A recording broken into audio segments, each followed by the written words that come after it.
Hello दोस्तों, कैसे आप लोग? उम्मीद है सब अच्छे होंगे, सब बढ़िया होंगे। और आप लोग जो अपनी मेहनत है, जो अपनी प्रिपरेशन है, वो अच्छे तरीके से कर रहे होगे, ईमानदारी से कर रहे होगे। और डेफिनेटली जो आज मेहनत कर रहे हो ना, वो रंग लाएगी और आप एक दिन जरूर कामयाब हो जाओगे और यूनिफॉर्म पहनोगे। ठीक है। और मेरी दुआ है वो आप लोगों के साथ है।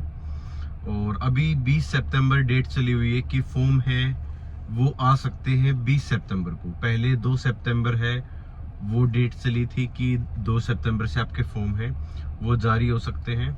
और काफ़ी समय से मैं भी आप लोगों को मोटिवेट करता आ रहा हूँ कि जल्दी आपके फॉर्म आएंगे, आपका एग्ज़ाम होगा। वो इसलिए भी हो जाता है कि ताकि आप पढ़ाई में कंटिन्यू रहो। ठीक है, क्योंकि अगर एक बार गैप आ जाता है ना, जब पढ़ाई से मन उठ जाता है इस तरीके से, और फिर वो चीज़ें नहीं कंटिन्यू हो पाती और हम लगभग ये मान लो महीना 2 महीना चले जाते हैं पीछे। ठीक है, हमारा स्कोर अगर अभी 60 अगर आएगा ना, 60-70 अगर आ रखा होगा और हमने पढ़ाई छोड़ दी तो वही 50 से नीचे चले जाएगा। ठीक है, 50 नंबर से भी नीचे चला जाएगा। तो कंटिन्यूटी जरूरी है सबसे पहले, जब भी आप किसी भी कम्पिटिटिव एग्जाम की प्रिपरेशन कर रहे हो। ठीक है, तो टच में होना बहुत ही ज्यादा जरूरी हो जाता है। और प्रोटेस्ट चला, ठीक है, चीजों को लेके, बहुत सारी चीजों को लेके। ठीक है, और एग्जाम डे बाय डे चल रहे हैं आप लोगों के। ठीक है, ये मानता हूँ कि कोई भी सुधार नहीं आया है। ठीक है, एडिक्यूटी जो मैनेजमेंट है, ये एग्जाम कराने का जो तरीका है, जो सिस्टम है, उसमें कोई भी सुधार नहीं देखने को मिला है। लेकिन फिर भी एग्जाम चल रहे हैं। जैसे फेज 13 के एग्जाम हुए थे, उसके बाद स्टेनो के एग्जाम हुए थे, एग्जाम तो कंप्लीट ही हो रहे हैं। ठीक है, बेशक आपकी जो एग्जाम है वो बेशक किसी सेंटर पे कैंसिल हो रहा है, कोई शिफ्ट कैंसिल हो रही है। ठीक है, और एक और चीज सुनने में आई है कि जो वेब कैमरा होता था ना, वो भी हटा दिया है अब एसएससी ने। कि जो वेब कैमरा होता है, जिससे ये पता चलता था कि जो बच्चा है वो कहीं इधर उधर बातें तो नहीं कर रहा, या कोई उसका एग्जाम तो नहीं कंडक्ट करवा रहा। ठीक है, तो ये काफी खराब चीजें हैं और भी इन चीजों को और भी ज्यादा खराब किया जा रहा है। ठीक है, वर्ष से वर्ष जो सिचुएशन है वो आप लोगों के लिए बनाई जा रही है। फिर भी आप लोगों को डटे रहना है। ठीक है, मैदान में। ठीक है, हार नहीं माननी है इन चीजों को देख के। ठीक है, कि मैं ये मानता हूँ कि काफी ज्यादा गलत है। जैसे मैं एक छोटा सा एग्जांपल देना चाहता हूँ आप लोगों को कि आपका मान लो 1 घंटे का एग्जाम है। ठीक है, और आपको 100 क्वेश्चन अटेम्प्ट करने हैं। तो आपको पता है कि कोई भी कम्पिटिटिव एग्जाम हो ना, उसमें बिल्कुल जो टाइम मैनेजमेंट है वो बिल्कुल ही बहुत ज्यादा बड़ा रोल प्ले करता है।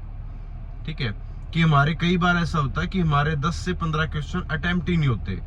और सेम दिल्ली पुलिस में भी रहेगा आप लोगों के साथ कि आपसे 10-12 क्वेश्चन ऐसे हो जाते हैं जो हमसे, मतलब हम क्वेश्चन भी नहीं देख पाते और टाइम है वो कंप्लीट हो जाएगा। और उस सिचुएशन में अगर सर्वर डाउन हो जाता है, 10 मिनट हमारी वो सर्वर डाउन की वजह से है वो वेस्ट हो जाती है, तो उसके बाद सोचो आप कितना अटेम्प्ट कर पाओगे और जो कंपटीशन है उसमें आप कितना बने रह पाओगे। अगर आपसे मान लो 10 क्वेश्चन तो वैसे ही अटेम्प्ट नहीं होने थे, 10 मिनट के अंदर आप मान लो 15-20 क्वेश्चन और अटेम्प्ट कर पाते। ठीक है, तो आप तो 70 या 65 ही अटेम्प्ट कर पाओगे। फिर उसमें से आपके क्वेश्चन गलत भी होंगे। तो सोच के देखो कितना गलत हो रहा है स्टूडेंट्स के साथ कि जिनका 10 मिनट भी या इवन 2 मिनट भी अगर सर्वर डाउन हो रहा है ना, उसकी वजह से वो बच्चा क्वेश्चन अटेम्प्ट नहीं कर पा रहा है, तो वो बहुत ज्यादा पीछे चला जाता है। उसका जो स्कोर है वो इवन 10 नंबर 15 नंबर वैसे ही डाउन हो जाता है इन चीजों की वजह से। और वो स्टूडेंट जिनका दोबारा से री एग्जाम हुआ है, ठीक है, उसके ऊपर भी बहुत ही ज्यादा दिमागी तौर पर काफी प्रभाव पड़ता है इन चीजों का। और जो हमारी वाली भर्ती थी ना, 2022 की भर्ती की बात कर रहा हूँ, जिसमें 2020 के अंदर एग्जाम हुआ था, उसमें काफी बच्चे ऐसे थे जिनका स्कोर 98, 110, 105 इस तरीके से स्कोर रहा था। और उस टाइम पर कोई भी हा हुला नहीं हुआ था। ये चीजें दिखाई गई थी कि सब कुछ फेयर तरीके से चल रहा है। ठीक है, कहीं भी ऐसी कोई घटना, कोई न्यूज सामने नहीं आई थी कि मिसमैनेजमेंट हुआ हो या इस तरीके से चीजें हुई हो। और अब तो आपकी डेली बेसिस पे शिफ्ट है वो कैंसिल की जा रही है, वेब कैमरा हटाया जा रहा है। तो ये सोचो कि जो पर्दे के पीछे है वो कितनी चीजें अनफेयर चल रही होंगी। ये तो वो चीजें हैं जो बिल्कुल ही हाईलाइट हो रही है हमारे सामने, ज्यादा से ज्यादा वही चीजें हमारे सामने आ रही हैं निकल के। और वो चीजें हमारे उस टाइम पर भी मान लो काफी धांधली हुई थी एग्जाम के अंदर, लेकिन कभी भी हाईलाइट नहीं हुआ मामला, ठीक है। लेकिन पर्दे के पीछे वो चीजें हुई थी। अब तो वो चीजें सामने भी आ रही हैं, ठीक है। तो पर्दे के पीछे कितने अनफेयर सिलेक्शन होंगे इसका कोई भी अंदाजा नहीं लगा सकता। मेरा काम आप लोगों को डिमोटिवेट करना नहीं है, बहरे कानों तक आवाज पहुंचाने का जो मेरा काम है वो मैं पहुंचाना चाहता हूँ। दूसरी बात, आपकी बड़ी हुई वैकेंसी है वो देखने को मिलेगी। इस इंफॉर्मेशन और आप लोगों के साथ शेयर कर देता हूँ। रेवाड़ी के अंदर गुरुकुल खुला है, आप लोगों ने देख भी लिया होगा, आप लोग स्क्रीन पे देख भी पा रहे होगे, जहां पर आपका रहना खाना पीना सब कुछ एक ही प्लेटफॉर्म पर हो जाता है। दूसरी चीज, मेंटरशिप दी जाती है। और 25 तारीख से दिल्ली पुलिस के लिए स्पेशली जो बैच है वो चलाया जाएगा। उसके बाद मतलब लिमिटेड सीट है वहां पर, क्योंकि लिमिटेड एरिया तो लिमिटेड सीट ही अवेलेबल है, तो आप एनरोल करवा सकते हो। जो नंबर दे रखा है स्क्रीन पर उनसे बात कर सकते हो, क्या क्या फैसिलिटी है, क्या क्या चीजें हैं, ठीक है। आप उनसे बात करके सारी चीजें क्लियर कर सकते हो। दी हुई वैकेंसी है वो देखने को मिलेगी। तकरीबन आपके लड़कों के जो पद हैं वो 4400 के आसपास लड़कों के और 2500 के आसपास लड़कियों की वैकेंसी, जिसमें आपके 1900 पद जनरल कैटेगरी के होंगे, ठीक है। लड़कों की मैं बात कर रहा हूँ। ओबीसी के 900 के आसपास कुछ पद होंगे, ठीक है। 600 के आसपास आपके एससी के होंगे, फिर एसटी और ईडब्ल्यूएस इस तरीके से पद होते हैं, ठीक है। तकरीबन मैं ये अनुमान है जो आप लोगों ने देख भी लिया होगा, मैं अपने टेलीग्राम पे भी वो चीजें मैं डाल दूंगा कि 2500 के आसपास आपकी वैकेंसी है वो लड़कियों की रहने वाली है और 4400 के आसपास आपके लड़कों की वैकेंसी है वो देखने को मिलेगी। फॉर्म उम्मीद कर रहे हैं कि इसी महीने आपका नोटिफिकेशन आ जाएगा, ठीक है।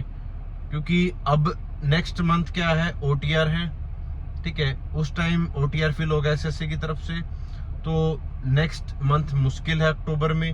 और फिर अगर नवंबर या दिसंबर की तरफ जाता तो एग्जाम आपका काफी डिले होने की संभावना है।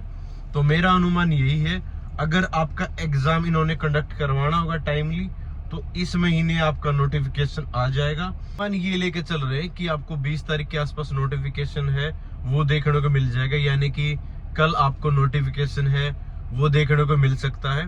और अगर कल नहीं आया तो आप ये मान के चलो आपकी वैकेंसी काफी डिले हो सकती है, ठीक है। और मैं मानता हूं कि आपकी वैकेंसी फेयर तरीके से हो जाए, चाहे 2 महीने 3 महीने बेसिक डिले हो जाए, उसमें कोई दो राय नहीं है, ठीक है। वैकेंसी मैंने बता दी। एज का क्राइटेरिया वही रहेगा आपकी 18 से 25 यूआर कैटेगरी की, और उसके बाद आपको ओबीसी का 3 साल का रिलैक्सेशन और एससी और एसटी को आपको 5 साल का रिलैक्सेशन। जो स्पोर्ट्स कैंडिडेट होते हैं जिन्होंने नेशनल लेवल पर या इंटरनेशनल लेवल पर स्टेट को और जो हमारे इंडिया को अगर रिप्रेजेंट कर रखा है तो उनको रिलैक्सेशन मिलती है 5 साल की, या जिनका कोई भी फैमिली मेंबर माता पिता, ठीक है, वो दिल्ली पुलिस के अंदर है तो उनको भी 5 साल की छूट है वो दी जाती है। सेम आपका मैं हाइट का एक बार कंफ्यूजन है वो दूर कर देता हूँ। 170 सेंटीमीटर होती है यूआर कैटेगरी की, लड़कों की बता रहा हूँ मैं। और 5 सेंटीमीटर की छूट मिलती है वो सिर्फ एसटी कैटेगरी को मिलती है, एससी को नहीं मिलती। एसटी कैटेगरी को 5 सेंटीमीटर की छूट दी जाती है। और जो गोरखा है, हिल एरियाज में रहने वाले हैं, ठीक है, मिजोरम के हैं, इस तरीके से नॉर्थ ईस्ट साइड के हैं, उनको भी 5 सेंटीमीटर की छूट दी जाती है, ठीक है। और लड़कियों के लिए बता देता हूँ 157 सेंटीमीटर होती है हाइट, और 2 सेंटीमीटर की जो छूट होती है वो मिलती है एससी और एसटी दोनों को। लड़कों के अंदर सिर्फ एसटी कैटेगरी को, लड़कियों के अंदर एससी और एसटी दोनों कैटेगरी को 2 सेंटीमीटर की है वो छूट दी जाती है। और जो हिली एरियाज के हैं, गोरखाज है, ठीक है, मिजोरम है, मिजोरम साइड के जो उस साइड के नॉर्थ ईस्ट साइड के, उनको भी 2 सेंटीमीटर की छूट है वो दी जाती है। तो ये कंफ्यूजन दूर आपका। बाकी आपके सर्टिफिकेट बता देता हूँ, ओबीसी, एससी, एसटी, ठीक है, ये आपके सेंट्रल के चलेंगे, मतलब एससी और एसटी आपका स्टेट का चल जाएगा। ओबीसी, ईडब्ल्यूएस ये आपके सेंटर के चलेंगे, ठीक है। एससी और एसटी का कभी का भी आपका सर्टिफिकेट हो कोई इश्यू नहीं है। ओबीसी का 3 साल पुराना, और ईडब्ल्यूएस का आपका फाइनेंशियल ईयर का मतलब अप्रैल के बाद का होना चाहिए। इन चीजों से आप पार उतर जाओ, ठीक है। मेहनत इतनी जोरदार तरीके से रखो कि इन चीजों का इतना असर ना रहे आप पर, ठीक है, कि एग्जाम अगर रिवाइज भी होता है दोबारा से, अगर आपका कैंसिल हो गया एग्जाम भी होता है, तब भी आप डेफिनेटली अच्छा स्कोर कर पाओ। ठीक है, और मेरी तरफ से पूरा सपोर्ट रहेगा आप लोगों को, और आप मेहनत करते जाओ। मैं बुक्स वगैरह इन चीज़ों के बारे में नेक्स्ट वीडियो के अंदर जरूर आप लोगों को बता दूंगा कि किस तरीके से प्रिपरेशन है वो लेके चलनी है, और जो इम्पोर्टेंट टॉपिक्स है उनके ऊपर भी मैं वीडियो है वो जरूर लेके आऊंगा। ठीक है।